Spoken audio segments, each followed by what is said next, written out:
ओम नमो भगवते वासुदेवाय। श्रीमद् भगवद गीता अष्टादश अध्याय मोक्ष योग। आज पर्व 207। আগের দিন আমরা 40তম শ্লোক পর্যন্ত অনুধ্যান করেছি। আগের শ্লোকগুলিতে আমরা দেখেছি যে ভগবান কর্মের বিশ্লেষণ করে কতকগুলি বস্তু বা ভাব প্রদর্শন করেছেন। তার মধ্যে জ্ঞান, কর্ম, কর্তা, বুদ্ধি, সুখ ও ধৃতি এই ছয়টির কথা বিস্তারে আলোচনা করেছেন। প্রত্যেকটির সাত্ত্বিক, রাজসিক, তামসিক এই 3 রকম ভেদের কথা বলেছেন।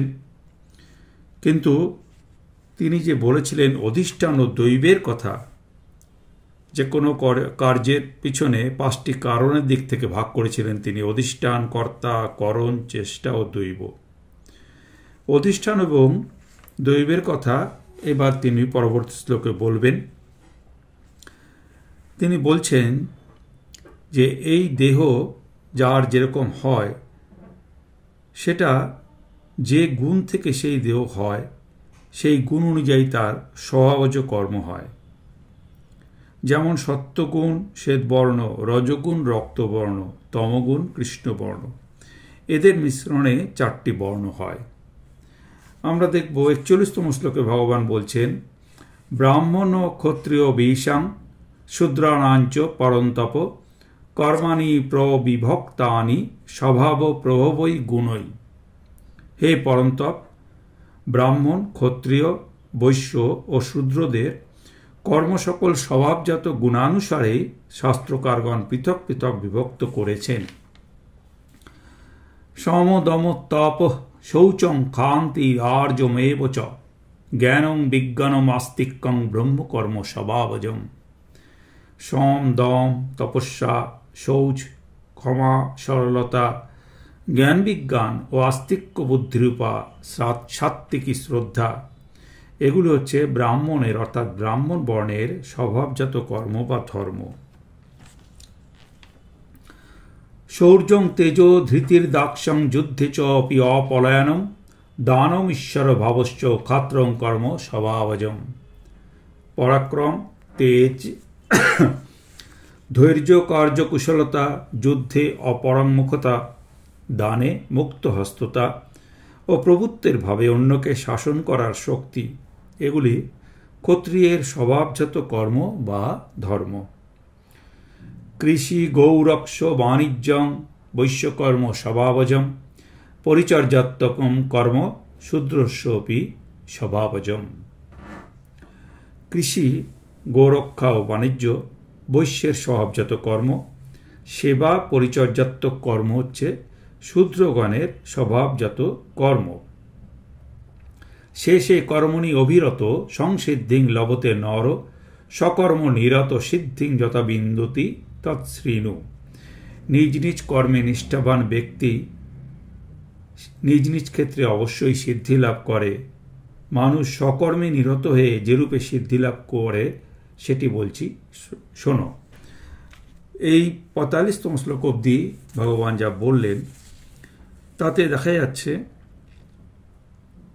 যাদের অধিষ্ঠান অর্থাৎ দেহ সত্ত্বগুণী, তার স্বভাবজ কর্ম হবে মনোসংযম, ইন্দ্রিয় সংযম, তপস্যা, সুচিতা, ক্ষমা, সরলতা, শাস্ত্রজ্ঞান, তত্ত্ব অনুভূতি। তিনি হবেন বেদে বিশ্বাসী ও শ্রদ্ধা সম্পন্ন। তিনি ব্রাহ্মণ বর্ণ। যার অধিষ্ঠান সত্য রজগুণ মিশ্রিত, তার সহজাত কর্ম হবে শৌর্য, তেজ, ধৈর্য, দক্ষতা, যুদ্ধে অপরাঙ্মুখতা, দানে অকাতরতা, শাসনে কুশলতা। তিনি ক্ষত্রিয় বর্ণ। আর যিনি রজপ্রধান তমগুণী, তার নিয়ত কর্ম হবে কৃষিকার্য, গোরক্ষা, বাণিজ্য, ব্যবসা। তিনি হচ্ছেন বৈশ্যবর্ণ। যার অধিষ্ঠান তমগুণী, তার স্বভাবজ কর্ম হবে সেবা, পরিচর্যা, সে শূদ্রবর্ণ। এই যে বর্ণভেদ, এটি গুণানুযায়ী। কেউ কেউ মনে করেন যে জন্মগত জাতিভেদের সঙ্গে এর কোনো সম্বন্ধ নেই। কে কোন বর্ণের তা কর্মপ্রবণতা দেখে কতকটা বোঝা যায়। বর্তমানে এই জটিল সময়ে সমাজ অত্যন্ত জটিল। কিন্তু সমস্ত কর্মগুলি এখনও 4 ভাগে ভাগ করা চলে।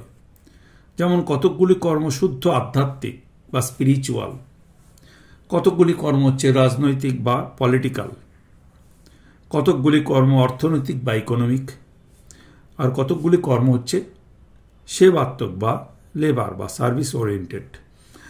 যে নিজ জীবনের স্বভাবজ কর্ম খুঁজে পেয়েছে এবং সেটি করছে, দেখা যায় যে সে অনেকটা শান্ত, কারণ সে নিজের স্বভাব অনুযায়ী কর্ম করছে। যে সেই স্বভাব অনুযায়ী কর্ম খুঁজে পায় না, বর্তমান যুগে যার বৃত্তি বা চাকরি সেই স্বভাব অনুযায়ী কর্ম খুঁজে পায়নি, তার যে সেই নিয়ত কর্ম সে সর্বদাই একটা অসামঞ্জস্যর মধ্যে একটা উদ্বেগ বোধ করে। তাই যার যা স্বভাবজ কর্ম সেটি তার পালন করা কর্তব্য। এর মধ্যে ছোট বড় বা উচ্চ নিচের কোনো ভেদ নেই। কেউ মন্দিরের পূজারী, কারো বা কাজ পথের ঝাড়ুগিরি, এর মধ্যে কোনো ভেদ নেই। যার যে কাজ তা সাত্ত্বিকভাবে করতে পারলেই সিদ্ধি লাভ হবে। এইভাবে অধিষ্ঠান অর্থাৎ দেহের কথা বলা হলো, ব্রাহ্মণ, ক্ষত্রিয়, বৈশ্য, শূদ্র, সেগুলো কিভাবে গুণানুযায়ী হয় বর্তমান যুগের সঙ্গে সামঞ্জস্য রেখেও বলা হলো। এরপরে ভগবান দৈবের কথা বলবেন এবং কিভাবে কাজ করলে সেই সিদ্ধি লাভ করা যায়, ভগবদ ইচ্ছা বা কী, কীভাবে সেটিকে আলোচনা আমরা পরবর্তী শ্লোকে করব। আজকের মতো পাঠ এখানে সমাপ্ত হলো। গঙ্গা, গীতা, সাবিত্রী, সীতা, সত্যা, পতিব্রতা, ব্রহ্মবলী, ব্রহ্মবিদ্যা, ত্রিসন্ধ্যা, মুক্তিগেহিনী, অর্ধমাত্রা, চিতানন্দা, ভবগ্নি ভ্রান্তি নাশিনী, বেদত্রয়ী, পরানন্দা, তত্ত্বার্থজ্ঞান মঞ্জুরি। গীতার এই 18টি নাম জপ করলে জ্ঞান, সিদ্ধি এবং পরম পদ প্রাপ্ত হওয়া যায়। ওম শ্রীকৃষ্ণায় অর্পণমস্তু। হরি ওম তৎসৎ।